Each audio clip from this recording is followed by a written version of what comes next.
We are making peach scrolls today. This is a recipe from the summer chapter of the book, but you could, and we have used peaches, but you could fill these beautiful scrolls with any seasonal fruit, even just the traditional kind of cinnamon sugar mixture with butter would be delicious. It's a really soft, delicious, buttery dough that I love working with, and I hope you do too. So I've already made the peach butter, and when I say butter, it's really, there is no butter in it.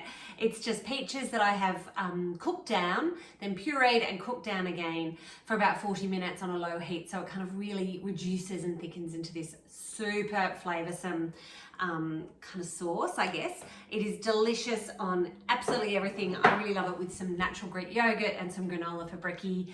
You could put it in a layer cake, use it anywhere. You would probably use curd. Anyway, the dough. Okay, so I've got the recipe here. It's actually really, really easy. What you're going to do is put all the dry ingredients into your mixing bowl. So I've got 4 cups of flour. I've got 55 grams of caster sugar. And I have 3 teaspoons of yeast in here. So just all goes in. A pinch of salt. And the recipe calls for cardamom. I actually don't have any cardamom ground ready to go. So I'm just going to use a little bit of ground cinnamon. But either or would be delicious. You only want, I've got about half a teaspoon there. What else? Okay, so that's my dry ingredients. And I'm just going to put that in the mixer and just give it a quick go, just to get all the ingredients together. There we go. And now I've got a cup of lukewarm milk, whole milk, please. And I'm going to break 2 eggs into that and whisk them one at a time. Whoop. Yeah. And the other one. Okay. Whisk, whisk, whisk. Do, do, do. Okay. Doesn't have to be perfectly whisked because obviously it's going to get all mixed together in our stand mixer. Okay, so I'm just going to slowly add that to the mixture. I'll get this out of the way. It's so fun cooking from my new book. It's a very novel experience. So I'm just going to stop that because I haven't got a spatula on me, but I'll just push down the flour so everything is going to get worked in. Yep. Right, now, a bit like you would if you were doing a brioche dough, and this is very much like a brioche dough actually, I'm going to add the butter 1 cube at a time. It's 175 grams of butter and it's really soft, which is what you want. And you're just going to work the butter into the dough 1 piece at a time, and then we'll knead it for a few more minutes and then let it rest. And I'll just cover it in here. I'll knead it by hand for a few minutes just to get that final work through, pop it back in the bowl for an hour to rest, and then we'll roll it out. All right, I'll see you then. Bye. Okay, the dough has been mixing for about 7 minutes now, and I always like to finish these sorts of things off by hand. I think giving it that final few kneads and the warmth of your own hands, I don't know, I think it makes a big difference. It makes the dough feel a bit more loved. So just another minute or so here. It is such a beautiful dough to work with. It's really soft and springy. I absolutely love this one. So I'm going to put it in this bowl now, which I have just lightly oiled, and I'm going to leave it to rise. And of course, the rising time is going to depend on the temperature of your kitchen.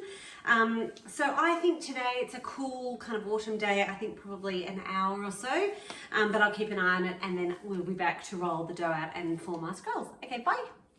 Okay, it's been a little over an hour and our dough has risen beautifully. It's definitely doubled in size. So I am going to roll it out into a rectangle. Now in the book, I suggest that you do this and then pop it on a tray and leave it overnight.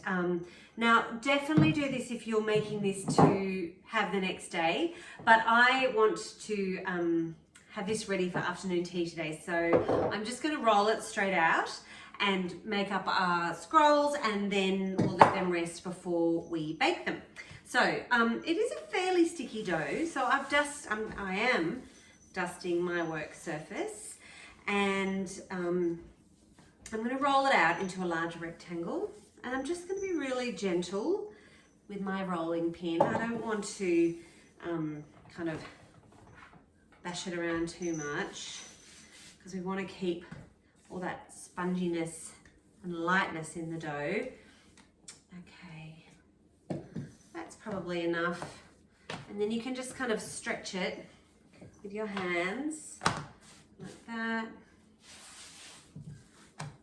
Okay. Right, I will just get, just want to make sure that's not going to stick.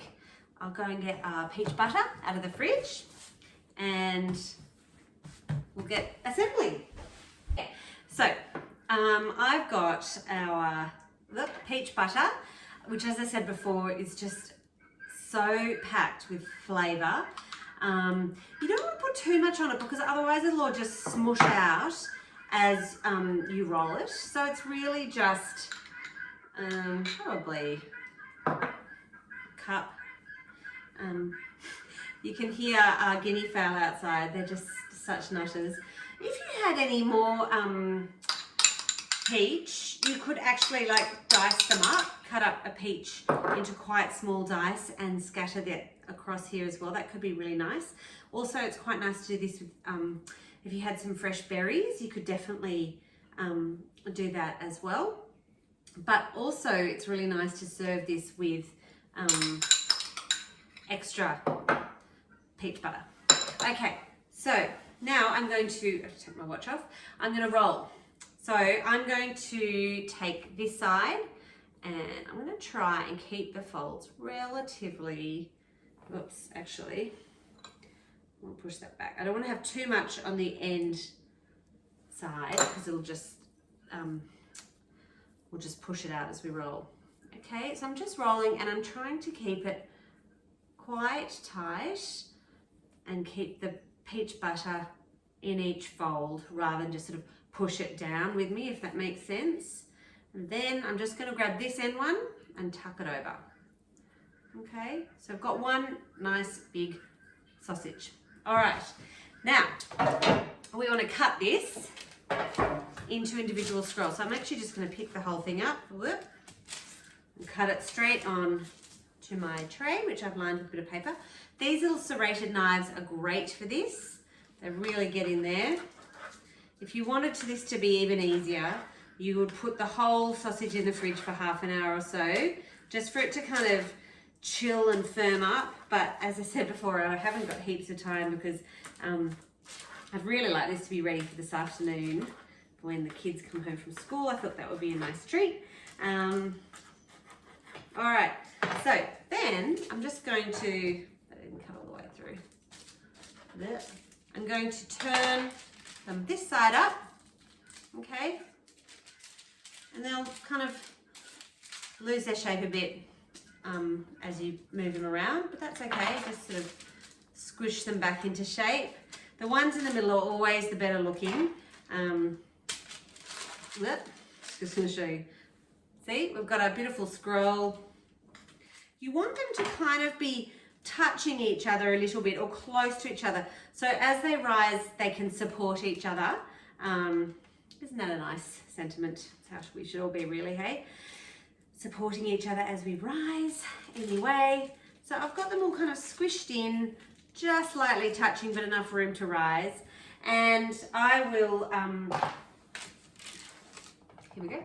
I don't want to tip it over so they go everywhere. I'll put the tea towel on top of these, and I'm going to leave them for another 40 minutes or so.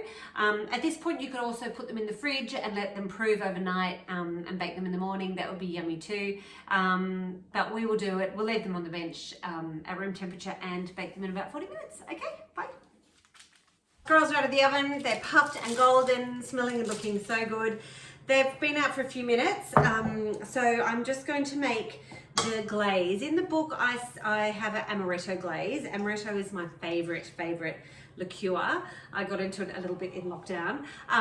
But I'm giving this to the kids and I don't think they'll love the flavor and they shouldn't probably have it. Anyway, even though it's negligible. The other thing I don't have in my fridge, I didn't have any cream to make the glaze. So I'm using sour cream, which I think will be really lovely anyway. And orange juice. You could use lemon juice if you like. If you wanted to use a different liqueur but you didn't have amaretto or you didn't like the flavour, you could try rum. Have fun, play around with any kind of flavouring for the glaze. It's okay for it to be quite runny. Mine's fairly runny because it's just, you just want to glaze it. It's not so much an icing that needs to sort of stick as a uniform kind of situation on the top. And by putting it on while the scrolls are still warm, it kind of gives it a beautiful different sort of style of set. Anyway. And then you just kind of drizzle it over. Too easy. Like those Danishes that you see in the nice bakeries. And that is it. So yummy, so delicious. As I said before, if you want to have these made in advance for a really special Mother's Day brekkie or some Easter, Christmas morning, whatever, make them up until you've got the dough, or you could make them up until they're scrolls, whichever works for you and your timing, and put them in the fridge because the cooling them down will stop the rising process, will sort of retard it, and then you can bring it out and cook them straight from the fridge and they'll be beautiful. But I wanted this for today, so that's done really. They're looking glazed and beautiful and I cannot wait to put the kettle on and have one of these warm with my tea. All right, thanks for watching everybody. I hope you give them a go. And one last time, page 97 of my new book, Around the Kitchen Table. Bye.